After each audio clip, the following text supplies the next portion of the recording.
$12,600. For a decent. She was my mother, Corinne. And now she's gone. That doesn't change what's in my account. A man who can't provide shouldn't expect his wife to carry his debts. I just need you to use the joint card. Find another way. That's not my problem. Standing in that funeral home, surrounded by 50 people who had come to pay their respects to my mother, my wife refused to spend a single dollar on her burial. She didn't lower her voice or look ashamed. She made her refusal loud enough for the whole room to hear, then walked away as if the matter was already closed.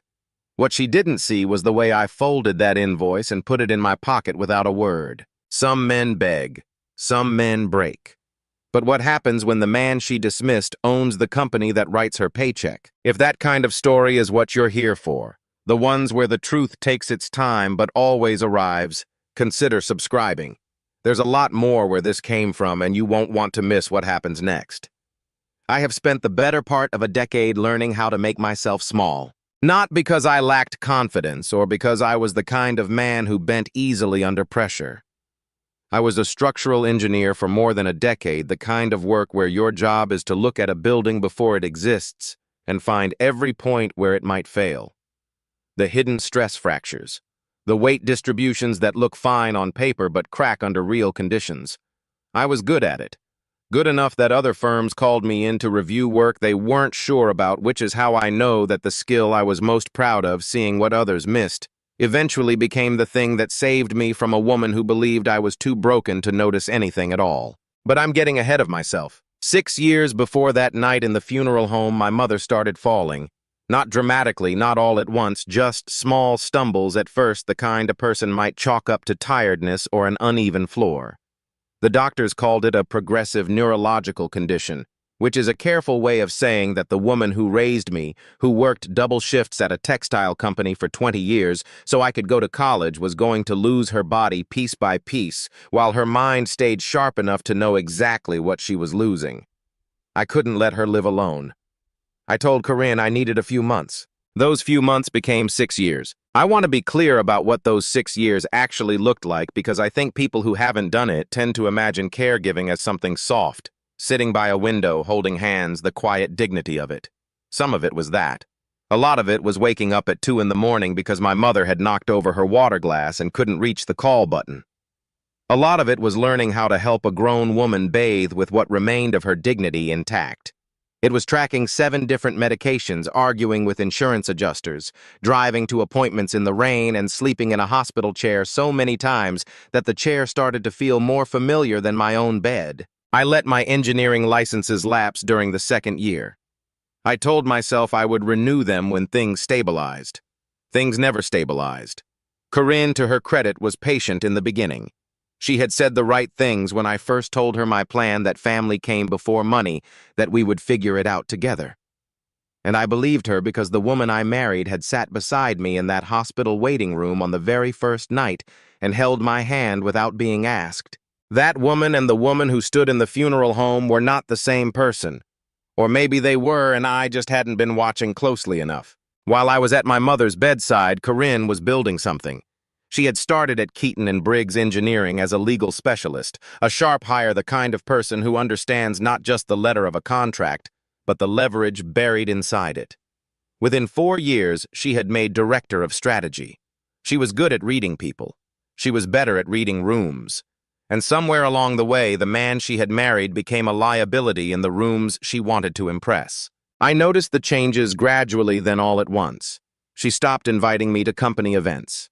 When she did mention me to colleagues, I was described as someone who was dealing with a family situation, a phrase that had the double advantage of being technically true and completely dismissive. Her mother, Judith, started making remarks over Sunday dinners about how a husband's role was to provide, not to play nurse. Her sister, Paige, was less subtle. She called me the unpaid house husband once at a birthday party, loud enough for 4 people to hear, and Corinne laughed in the way people laugh when they agree, but don't want to be caught agreeing. I let it go. My mother was dying, and I had made a decision about what mattered most during the time I had left with her. That decision was not going to change because Corinne needed a more presentable husband for her office parties. Then Derek Lang arrived. He came in as the investment advisor representing the firm that Katon Briggs was preparing to merge with. He was the kind of man who wore his confidence like a pressed shirt, always perfect, never accidental. Corinne's schedule rearranged itself around his. Late meetings, weekend calls, a certain energy when she came home that had nothing to do with work. She started locking her phone face down whenever I walked into a room. She mentioned his name often enough that it started to sound like a habit she didn't know she had. Derek thought the meeting should run longer. Derek had a perspective on the acquisition structure.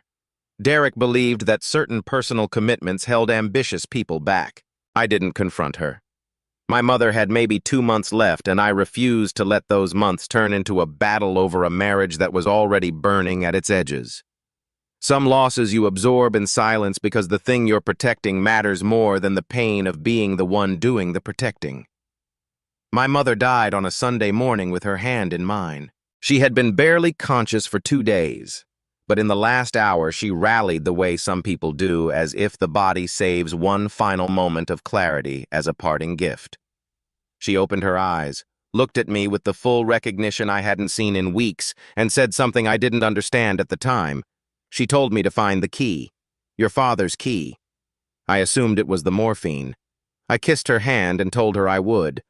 20 minutes later, she was gone. The funeral arrangements came together the way these things do when you're moving through grief on autopilot. The calls, the paperwork, the small decisions about flowers and music that feel enormous when you're the one making them alone. I chose a simple service. Modest casket, a viewing room, and a burial plot beside my father in the cemetery where we had stood together 12 years earlier when we buried him. The total came to $12,600. I had $3,000 in my personal account. Everything else had gone to 6 years of my mother's care. I asked Corinne to cover the balance from our joint account until I could sell the truck and some tools. I asked her 3 times over 2 days. The first time she said she would handle it after a meeting. The second time she said she was too busy. The third time I found her in the bedroom laying out the dress she planned to wear to a leadership dinner that same evening, and she told me without turning around that my mother was already gone, and that the living had to think about the living.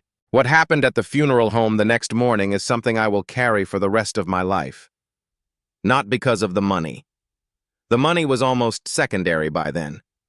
What I will carry is the sound of 50 people going silent in a room that was supposed to be a place of dignity, because my wife had decided that the grief of others was a performance she didn't need to attend. Samuel Dorsey, the funeral director, found me as the viewing was winding down. He was a quiet man, careful with the way he approached the kind of professional who has delivered difficult news enough times to know how to do it without adding to the wound.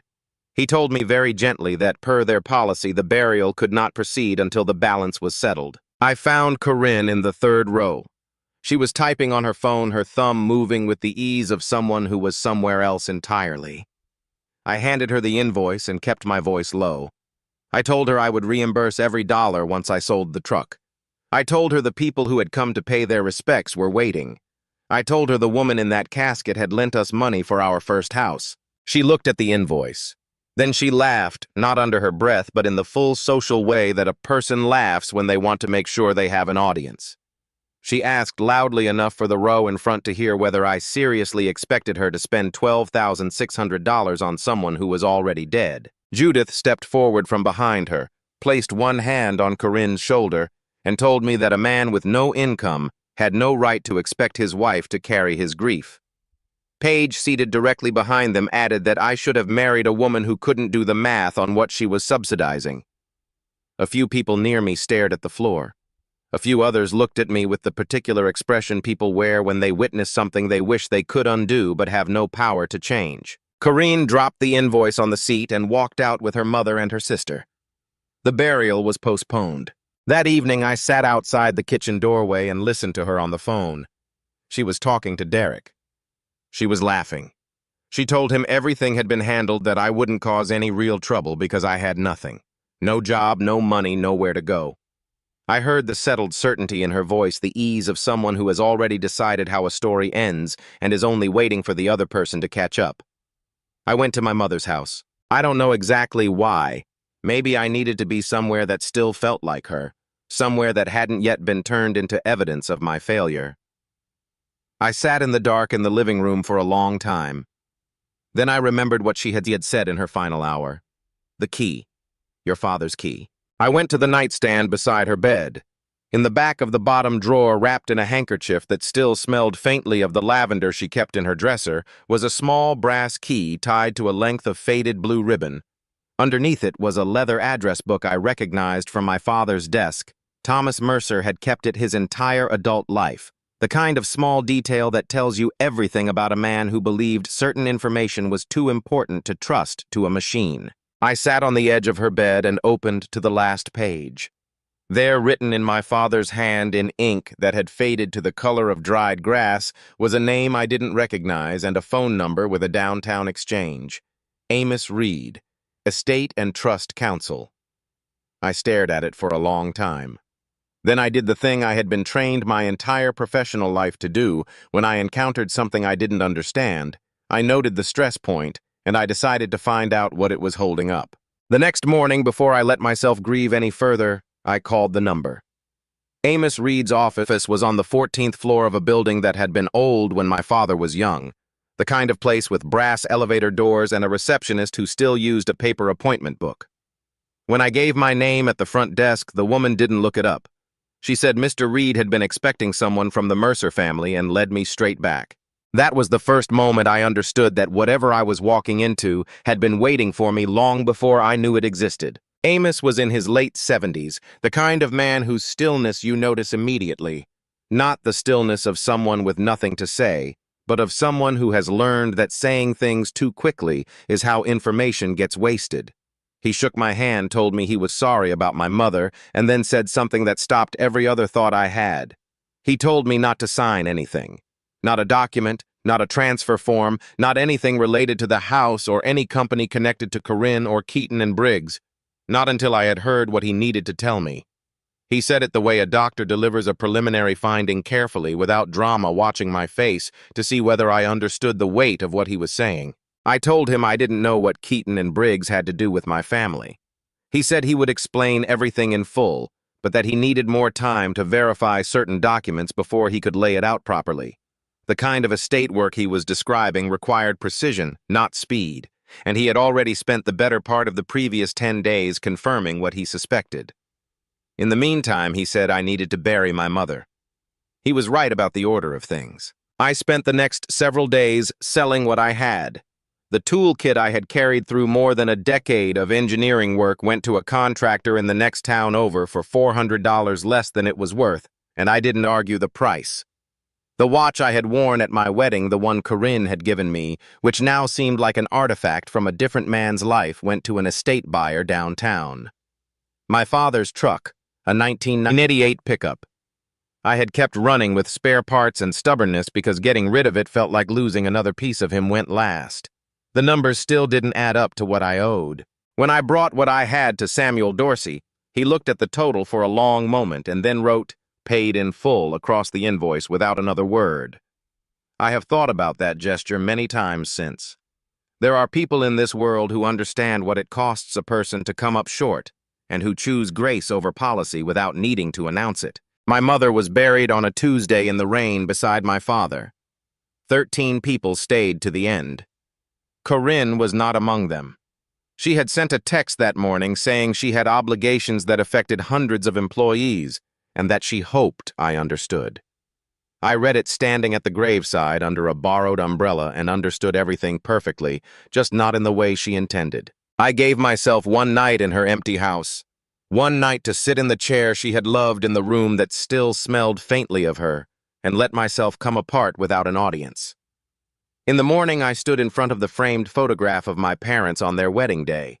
My father in a suit that didn't quite fit my mother, laughing at something just outside the frame, and I made a decision that felt less like a choice and more like the only remaining structural option.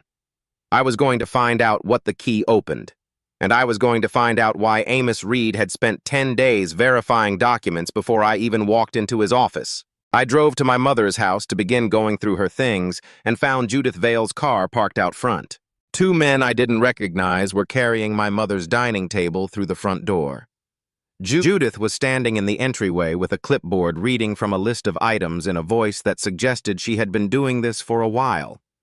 She told me with the particular confidence of a woman who has never expected to be questioned that Corinne had arranged for the house to be liquidated to help cover what I owed. She framed it as a kindness, which made it worse. I had not given anyone permission to touch a single thing in that house. I told the two men to put the table back. I told Judith that nothing was leaving the property and that if anything was missing when I returned, I would be making calls that would inconvenience a great many people. She told me I was being emotional and that Corinne was only trying to help, the kind of thing people say when they have decided that your distress is a character flaw, rather than a reasonable response to being robbed. After they left, I walked through every room. Most things were where they should have been. But the old steel filing cabinet from my father's study, the one he had kept locked for as long as I could remember, the one that had been in that house for at least 30 years, was gone. The next morning I drove to Katon Briggs. I had been to the building a handful of times over the years, always as Corinne's husband introduced briefly, forgotten quickly, the kind of presence that registers as furniture. The woman at the front reception desk was named Lenora Price, and unlike most people at that company, she recognized my last name for reasons that had nothing to do with Corinne. Lenora had been with the firm for over 30 years. She had known my father not well, she said, but enough to remember the period in the mid-1990s when the company had nearly folded and the quiet way things had been different afterward. She looked at me with an expression I couldn't quite read, then told me something she had been debating telling someone for the past 10 days. In the week since my mother's death, Derek had made multiple requests to have pre-2000 ownership records transferred from the long-term archive to a private conference room on the executive floor. Corinne had separately asked the records team to locate all documents connected to an entity called Alder Street Holdings. When Lenora had asked for a reason, she had been told it was outside her area of responsibility. And 3 days ago, under an order signed by Derek, my father's steel filing cabinet had been moved from my mother's property to a secured storage unit registered to Katon Briggs. I thanked her. She nodded in the way of someone who has done what she could and knows the rest is not hers to carry. That evening, Corinne brought home a folder and set it on the kitchen table. She said the documents were related to the house liquidation and that she needed my signature on a few forms before the end of the week. Her voice was practiced, measured, with just enough warmth to sound reasonable. She said the process would be much simpler if we handled it now while things were still straightforward. I thought of what Amos had said. I told her I wasn't ready to sign anything yet. The warmth left her face. She said I was letting grief make me irrational, that she was trying to manage a situation I clearly couldn't handle on my own, and that if I continued to obstruct the process, she would have no choice but to involve the courts. I said I understood, and I meant it in a different way than she intended. She picked up the folder, went to the bedroom, and closed the door. I sat at the kitchen table for a long while, thinking about what it costs a person to perform patience when every instinct is telling them to move. Then I went back to Amos. What he told me across that desk in the old building with the brass elevator doors rearranged everything I thought I knew about my own life. My father had not simply been an engineer at Katon Briggs. In 1995, the firm had been days from closing. A failed infrastructure project had wiped out their reserves. The banks had declined to extend credit, and the founding partners were preparing dissolution paperwork. My father had used his personal savings, mortgaged the family home, and quietly brought in a group of private investors to provide the capital the company needed to survive. In exchange, he received 61% of the firm through a holding company he created and named himself. He called it Alder Street Holdings after the street where I was born. He never took a board seat. He never gave an interview. He structured everything through Amos and a small team of attorneys, and he told no one, not his colleagues, not his friends, and not his son. Amos said my father had been very deliberate about his reasons. He believed that money, when it was known, changed the way people related to each other. He wanted me to grow up in a world where the people around me chose to be there because of who I was, not what I stood to inherit. He wanted to know, and eventually wanted me to know, who would remain present when there was nothing obvious to gain. After my father died, my mother became the lifetime beneficiary of the trust.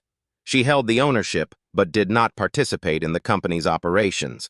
When she died, the 61% transferred to me, which meant I, the man Corinne had described to Derek as someone with no money, no job, and nowhere to go, was the controlling shareholder of the company that paid her salary, funded her bonuses, and was about to hand her a seat on a new executive board. But there was a condition written into the original trust structure.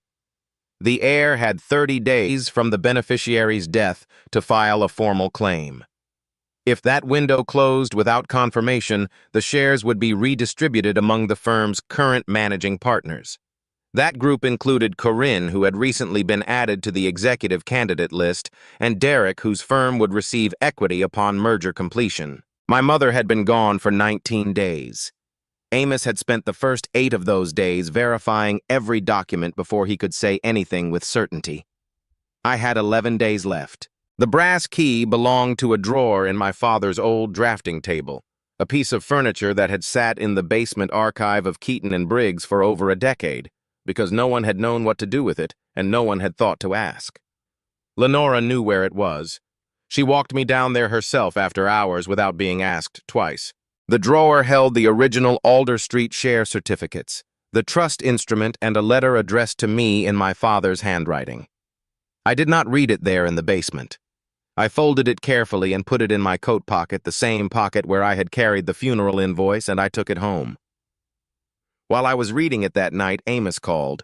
I had been reviewing the estate paperwork and had found something that turned everything from urgent to criminal. 8 months before my mother's death, when she was hospitalized, when her hands shook too badly to hold a spoon, a mortgage had been filed against her house for $240,000. The signature on the document was hers. It was also perfect, which is to say it looked nothing like the signature of a woman whose fine motor control had been deteriorating for 2 years. The loan proceeds had moved to a shell company registered to an assistant in Derek's firm. Part of that money had then been used to purchase equity in the company that was preparing to merge with Katon Briggs. They had used my mother's home, the one she had lived in for 40 years, the one my father had mortgaged once already to save a company he never took credit for, to fund the plan to take that company away from her son. I asked Amos to file the ownership claim first thing in the morning. Then I sat with my father's letter until I had read every line of it twice. He wrote about why he had kept the secret. He wrote about watching me grow up and hoping I would become someone who didn't need position or title to know his own worth. And at the bottom of the last page, in the careful, unhurried hand of a man who had planned for this moment across decades, he wrote the line I would later have framed and hung where anyone who needed it could see it. When they think you have nothing left, he wrote, you will finally see them clearly. Don't answer cruelty with cruelty. Answer it with the truth. I had 11 days. And for the first time since standing in that funeral home with an invoice I couldn't pay, I knew exactly what I was going to do with them. There is something Amos recovered in the final days before the gala that I have not yet spoken about because I needed to come to it in the right order. He had obtained a forensic copy of the message thread between Corinne and Derek, not through any method that would compromise the evidence, but through the kind of careful, methodical legal work that a man who has spent 50 years in trust and estate law knows how to execute without leaving loose ends. I read those messages at his desk on a Tuesday afternoon with the city traffic moving 14 floors below us, and no sound in the office except the occasional turn of Amos's pen against his notepad. The early messages were what I expected: confirmation of the affair, the particular intimacy of two people who believe they are invisible. I read through them without feeling very much. By that point, the marriage had already ended in every way that mattered.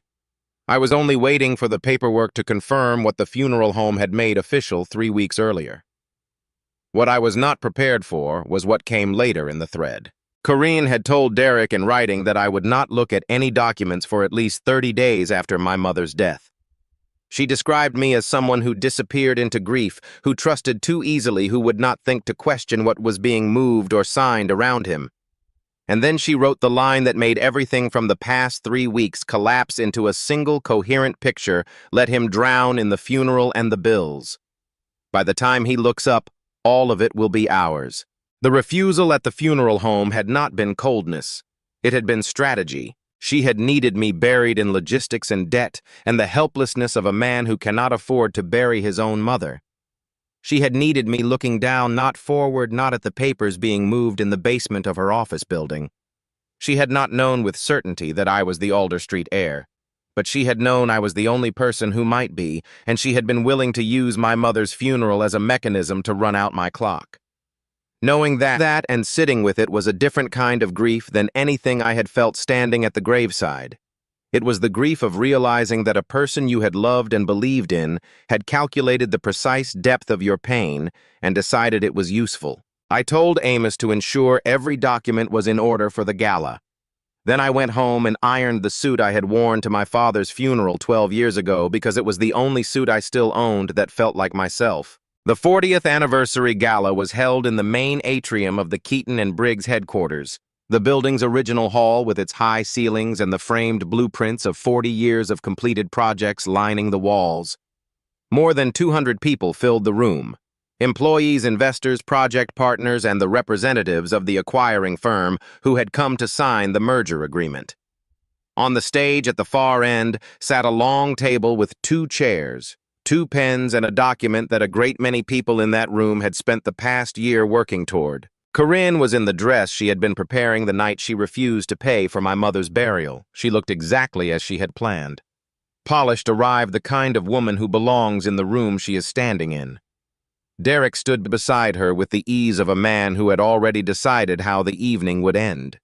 They were speaking with 2 members of the incoming board when I walked through the main entrance. She crossed to me within 30 seconds, keeping her voice low and her expression controlled.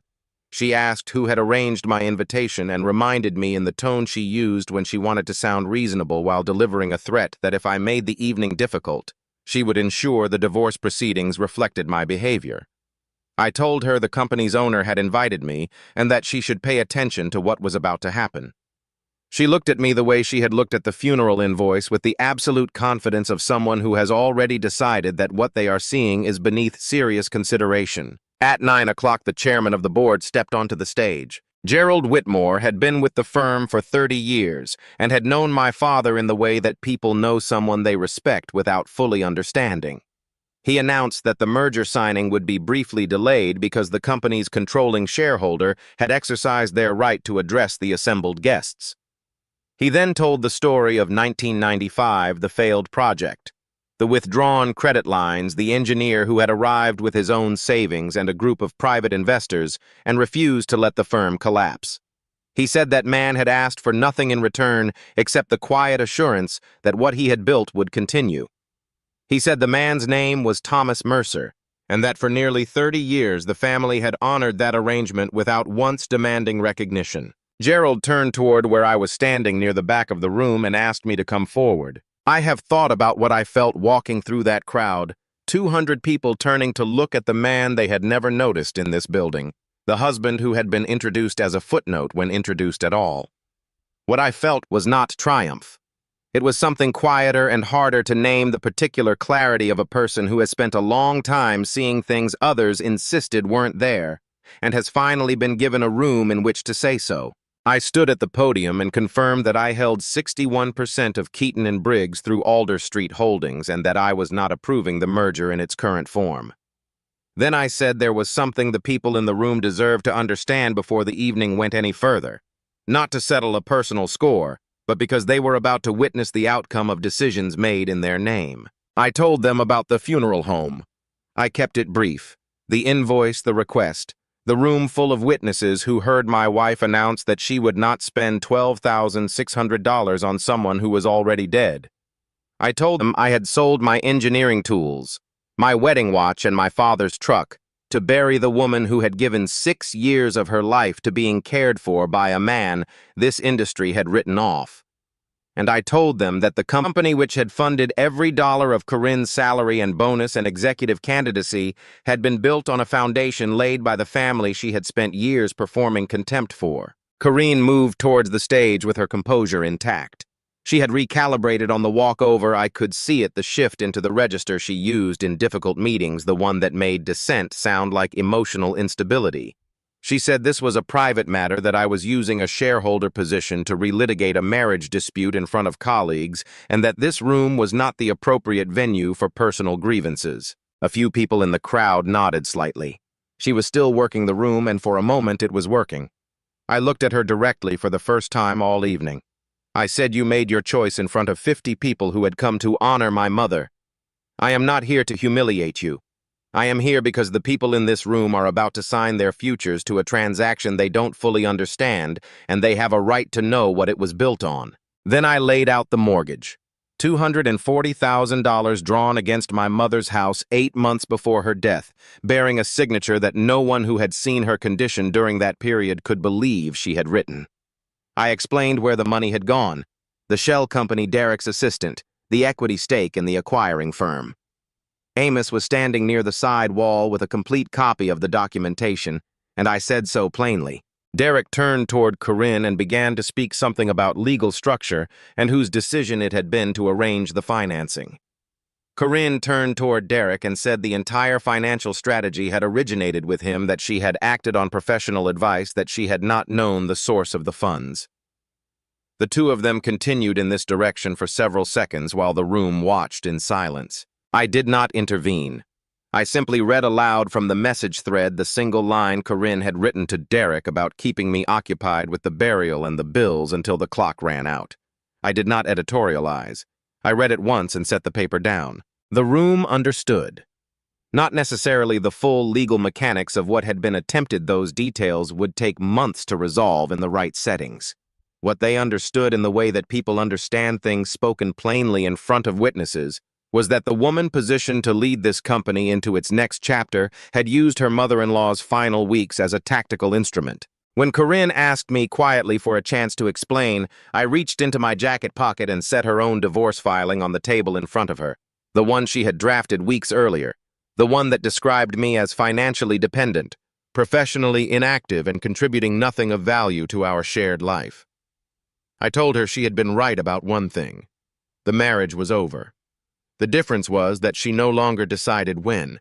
What followed took months to resolve fully. The merger was suspended, then abandoned. An investigation was opened covering the forged mortgage, the fraudulent transfer, and the shell company structure. Derek moved quickly to cooperate with investigators. Corinne moved equally quickly to position his cooperation as self-serving. The message thread and the financial records told a story that neither of them could dismantle by pointing at the other, and eventually they stopped trying.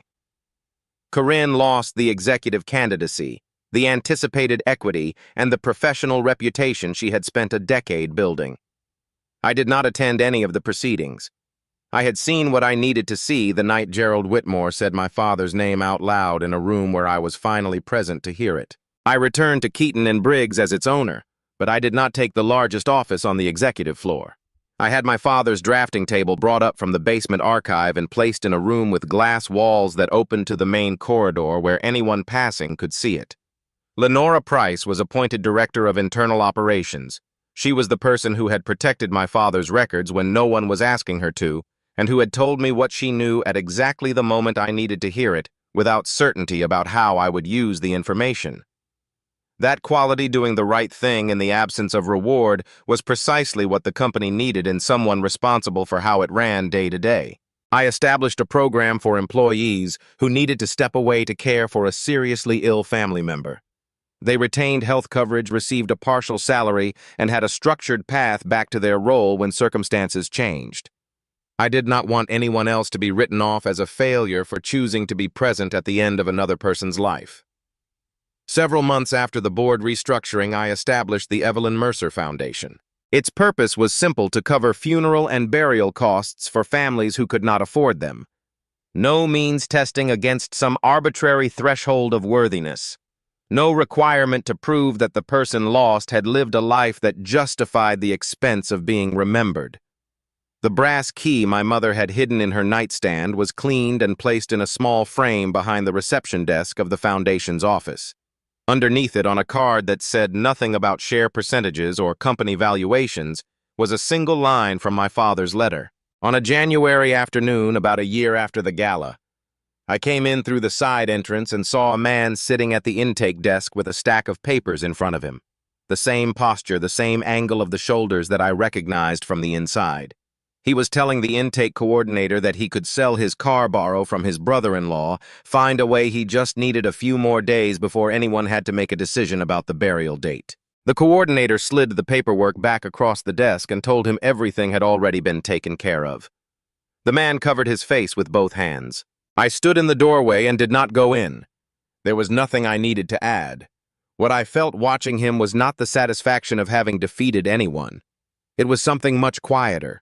The recognition that the structure was holding, that the thing my father had spent his life building in silence had found its way through all of this to the place where it was supposed to be. Corinne had looked at me in that funeral home and seen a man with nothing left.